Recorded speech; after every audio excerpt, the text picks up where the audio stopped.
Malappuram Tirur railway സ്റ്റേഷനിൽ കഞ്ചാവ് പിടികൂടി 48 കിലോ കഞ്ചാവാണ് RPFും എക്സൈസും ചേർന്ന് പിടികൂടിയത്.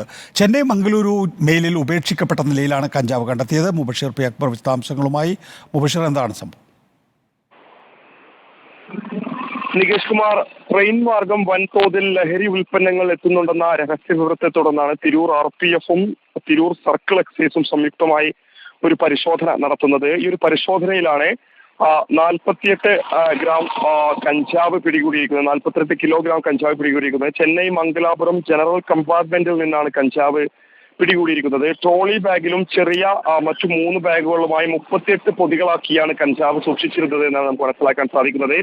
ഈ മാസം മാത്രം തിരൂർ റെയിൽവേ സ്റ്റേഷൻ കേന്ദ്രീകരിച്ച് നടത്തിയ പരിശോധനയിൽ 63 കിലോ കഞ്ചാവാണ് പിടികൂടിയത് എന്നുള്ളതാണ് വിവരം. വിപണിയിൽ 28 ലക്ഷം രൂപ വില വരുന്ന കഞ്ചാവാണ് പിടികൂടിയിരിക്കുന്നത്. ശക്തമായ പരിശോധന ഈ മേഖലയിൽ തുടരുമെന്നാണ് ഈ ഒരു ഘട്ടത്തിൽ RPF SI സുനിൽ കുമാർ വ്യക്തമാക്കുന്നത്. വലിയ തോതിൽ ലഹരി പദാർത്ഥങ്ങൾ ഈ ഒരു മേഖലയിലൂടെ കടത്തുന്നുണ്ടെന്നാണ് നിലവിൽ RPFും മനസ്സിലാക്കുന്നത്. നികേഷ് കുമാർ, മലപ്പുറം തിരൂർ റെയിൽവേ സ്റ്റേഷനിൽ കഞ്ചാവ് പിടികൂടി. 48 കിലോ കഞ്ചാവാണ് RPFും എക്സൈസും ചേർന്ന് പിടികൂടിയത്. വിവരങ്ങൾ നൽകുകയായിരുന്നു മുബഷീർ പി അക്ബർ.